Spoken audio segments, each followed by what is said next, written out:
Hello everyone, Neela welcomes you at the Rise of Hope's Learners.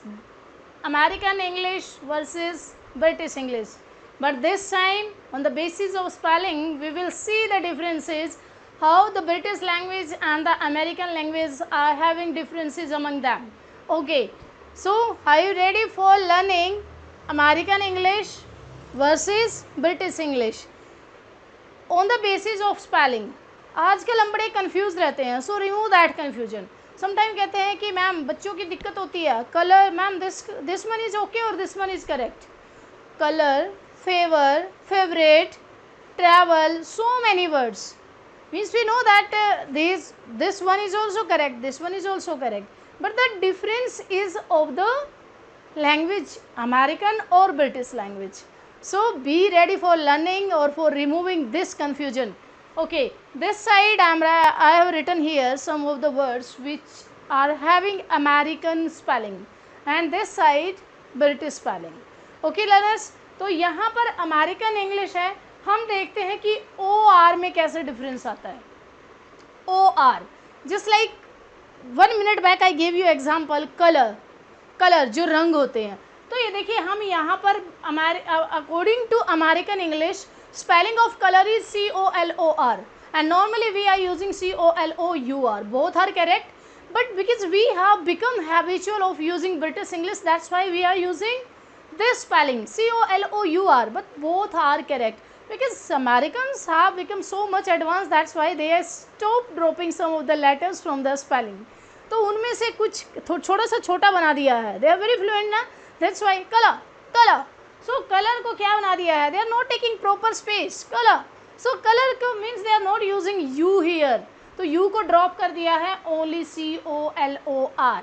In the same way favor हम लिखते हैं FAVOUR because we are habitual of the British English, because this language is given by the Britishers to us, that's why we are using this language. But we start using American language also, that's why we have to make the differences between these two languages. Both are foreign language for us. तो यहाँ पर ये favour OR है, हमने spelling देखने है कि OR है, नॉट OUR. यू हमने रिमूव कर देना है अमेरिकन इंग्लिश में. In the same way neighbour की स्पेलिंग हम यही लिखते आए NEIGHBOUR, but according to American English it's OR not OUR.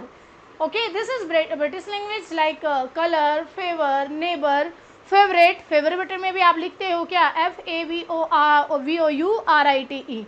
But आपको ये according to American English we are not using U there, only O. Clear, confusion दूर हो गया, very good. In the same way TER और TRE में difference है. Some words having TER हम देखते हैं, कई बार हम सेंटर की स्पेलिंग लिखते हैं CENTRE, sometime we are writing CENTER. So we get confuse कि which one is the right. दोनों ही राइट हैं learners, but the difference is American and the British. अब यहाँ देखिए सेंटर, अमेरिकन इंग्लिश में हम ER लिखेंगे, TER. जैसे यहाँ पर OR लिखा तो इसमें ER लिखेंगे, लेकिन ब्रिटिश लैंग्वेज में हम RE यूज़ करते हैं, R के बाद E यूज़ करते हैं. करेक्ट दोनों हैं. So many examples like centre, litre, theatre, kilometre, millilitre, centimetre, okay, theatre. So all these are the examples of TER और TRE. तो हम ये देखिए ये कि अमेरिकन इंग्लिश में हम TER लगाते हैं और ब्रिटिश जो लैंग्वेज है वो क्या ले रही है, TRE.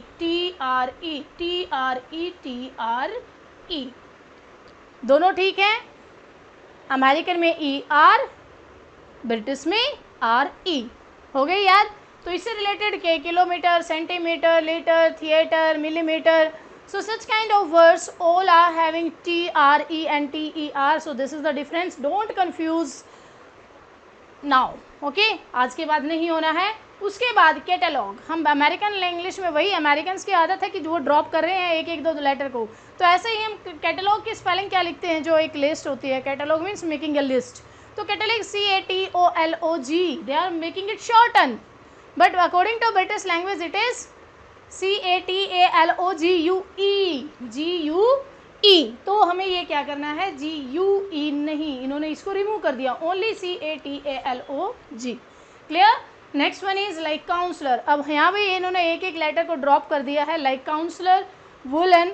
तो इनकी स्पेलिंग क्या है? काउंसलर में हम स्पेलिंग लिखते हैं डबल एल, यहाँ पर ब्रिटिश इंग्लिश के अकॉर्डिंग हम डबल एल लिख देते हैं। वुलन में भी यहाँ पर डबल एल आ जाएगा। You can see here counsellor double L, woollen. In the same way अगर हम ट्रेवल्ड लिखते हैं तो ट्रेवल्ड में यहाँ पर सिंगल एल लगाएंगे, लेकिन ब्रिटिश इंग्लिश में हम डबल एल यूज़ कर रहे हैं। ट्रैवलिंग में भी डबल एल यूज़ कर रहे हैं, लेकिन अमेरिकन इंग्लिश में एक एक एल को ड्रॉप कर देना है, सिंगल एल ओनली। चाहे वो ट्रैवलिंग है, ट्रैवल्ड है, ओके, काउंसलर है या वुलन है, तो single L in American and double L in British English. Okay, then organize, sometime we found that somewhere organize is written as ORGANIZE, sometime NISE। ये क्या है भाई? जहाँ पर Z लगा रहे हैं learners, this is American English, और जहाँ पर S यूज कर रहे हैं that is British English. Okay, both are correct, don't get confuse. Next one is program. अब यही तो ये अमेरिकन है भाई, एक और लेटर को ड्रॉप कर दिया, विटो पार है, इनके पास कुछ भी कर सकते हैं। ओके, तो एक एम को यहाँ पर ड्रॉप कर देते हैं, program. But in British English we are using double M. In the same way grey is a colour, तो अमेरिकन इंग्लिश के वाले क्या लिखते हैं? GRAY, but British English GRE। One is exception here, British वाले एनरोल को ENROL लिख रहे हैं, ये एक्सेप्शन है। अदरवाइज ये अमेरिकन इंग्लिश में एक एक लेटर ड्रॉप कर रहे हैं, हम कम कर रहे हैं, स्पेलिंग ज़्यादा लेंथी नहीं बना रहे हैं, उसको शॉर्टन बना रहे हैं। But here this is exception कि अमेरिकन इंग्लिश में हम डबल एल अमेरिकन में ले रहे हैं, लेकिन ब्रिटिश में single L. I hope learners that related to TER OR इनसे बहुत सारे आपको वर्ड्स मिल जाएंगे, और ऐसे ही बहुत सारे वर्ड्स आपको, some new words related to double L, double M और OR RE। तो अमेरिकन और British versus this language, you have to find out some of the words and give in the comment box. I am waiting for your answer. Thank you so much. Like, share and subscribe.